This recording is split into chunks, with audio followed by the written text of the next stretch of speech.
نحمده ونصلي على رسوله الكريم اما بعد فاعوذ باللہ من الشیطان الرجیم بسم اللہ الرحمن الرحیم تذکرہ خلفائے راشدین۔ یہ کتاب PATF اسلامک انفو کی جانب سے پیش کی جا رہی ہے۔ اس کتاب کو آپ کے لیے ریکارڈ کریں گی ام جمال۔ اس کتاب کے مصنف ہیں علامہ مفتی جلال الدین احمد امجدی۔ آپ کی شہادت بخاری شریف میں ہے کہ حضرت عمر رضی اللہ عنہ نے بارگاہ الہی میں دعا کی، اللہم ارزقنی شہادتا فی سبیلک واجعل موتی فی بلد رسولک، یعنی یا الہ العالمین مجھے اپنی راہ میں شہادت عطا فرما اور اپنے رسول صلی اللہ علیہ وسلم کے شہر میں مجھے موت نصیب فرما۔ تاریخ الخلفاء صفحہ 90۔ حضرت عمر رضی اللہ عنہ کی دعا اس طرح قبول ہوئی کہ حضرت مغیرہ بن شعبہ رضی اللہ عنہ کے مجوسی غلام ابو لؤلؤ نے آپ سے شکایت کی کہ اس کا آقا روزانہ اس سے 4 درہم وصول کرتے ہیں، آپ اس میں کمی کرا دیجئے۔ آپ نے فرمایا کہ تم لوہار اور بڑھئی کا کام خوب اچھی طرح جانتے ہو اور نقاشی بھی بہت عمدہ کرتے ہو، تو 4 درہم یومیہ تمہارے اوپر زیادہ نہیں ہے۔ اس جواب کو سن کر وہ غصے سے تل ملاتا ہوا واپس چلا گیا۔ کچھ دنوں کے بعد حضرت عمر رضی اللہ عنہ نے اسے پھر بلایا اور فرمایا کہ تو کہتا تھا کہ اگر آپ کہیں تو میں ایسی چکی تیار کر دوں جو ہوا سے چلے۔ اس نے تیور بدل کر کہا کہ ہاں، میں آپ کے لیے ایسی چکی تیار کر دوں گا جس کا لوگ ہمیشہ ذکر کیا کریں گے۔ جب وہ چلا گیا تو آپ نے فرمایا یہ لڑکا مجھے قتل کی دھمکی دے کر گیا ہے، مگر آپ نے اس کے خلاف کوئی کارروائی نہیں کی۔ ابو لؤلؤ غلام نے آپ کے قتل کا پختہ ارادہ کر لیا، ایک خنجر پر دھاڑ لگائی اور اس کو زہر میں بھجا کر اپنے پاس رکھ لیا۔ حضرت عمر رضی اللہ عنہ فجر کی نماز کے لیے مسجد نبوی میں تشریف لے گئے، اور ان کا طریقہ تھا کہ وہ تکبیر تحریمہ سے پہلے فرمایا کرتے تھے کہ صفیں سیدھی کر لو۔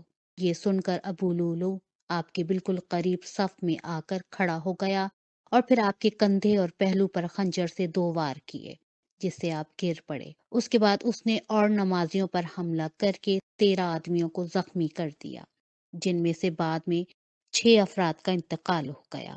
اس وقت جبکہ وہ لوگوں کو زخمی کر رہا تھا، ایک عراقی نے اس پر کپڑا ڈال دیا، اور جب وہ اس کپڑے میں الجھ گیا تو اس نے اسی وقت خودکشی کر لی۔ چونکہ اب سورج نکلا ہی چاہتا تھا، اس لیے حضرت عبد الرحمن بن عوف رضی اللہ عنہ نے 2 مختصر صورتوں کے ساتھ نماز پڑھائی اور حضرت عمر رضی اللہ عنہ کو آپ کے مکان پر لائے۔ پہلے آپ کو نبیذ پلائی گئی جو زخموں کے راستے باہر نکل گئی، پھر دودھ پلایا گیا مگر وہ بھی زخموں سے باہر نکل گیا۔ کسی شخص نے آپ سے کہا کہ آپ اپنے فرزند عبداللہ کو اپنے بعد خلیفہ مقرر کر دیں۔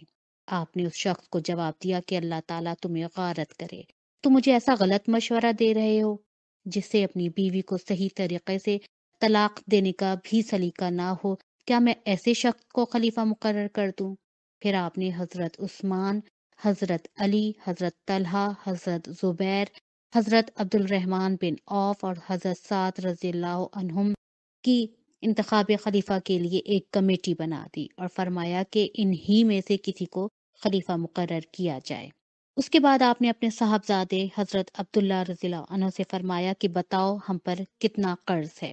انہوں نے حساب کر کے بتایا کہ تقریباً 86,000 قرض ہے۔ آپ نے فرمایا کہ یہ رقم ہمارے مال سے ادا کر دینا، اور اگر اس سے پورا نہ ہو تو بنو عدی سے مانگنا، اور اگر ان سے بھی پورا نہ ہو تو قریش سے لے لینا۔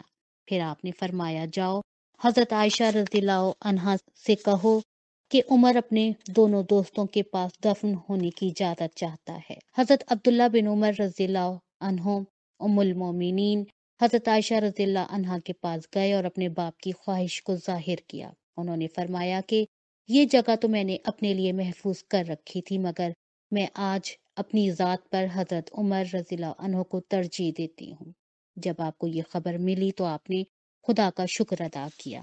26 ذی الحج 23 ہجری کے دن آپ زخمی ہوئے اور 3 دن بعد 10 برس 6 ماہ 4 دن امور خلافت کو انجام دے کر 63 سال کی عمر میں وفات پائی۔ انا للہ و انا الیہ راجعون۔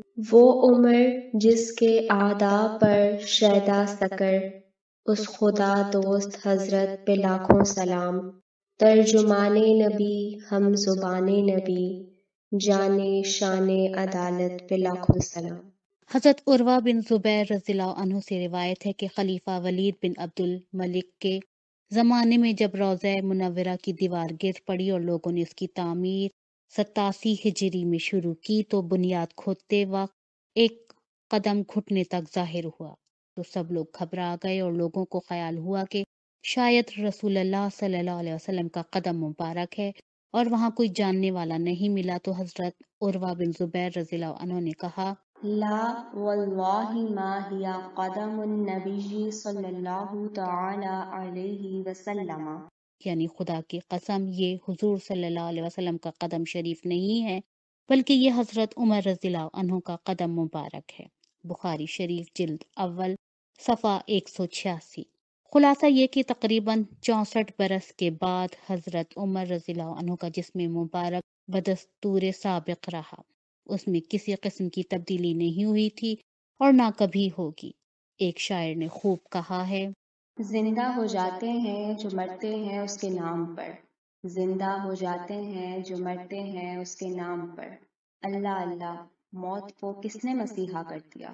وصلی اللہ تعالی علی خیر خلقہ سیدنا محمد وعلی آلہ واصحابہ وازواجہ وذریتہ اجمعین برحمتک یا ارحم الراحمین۔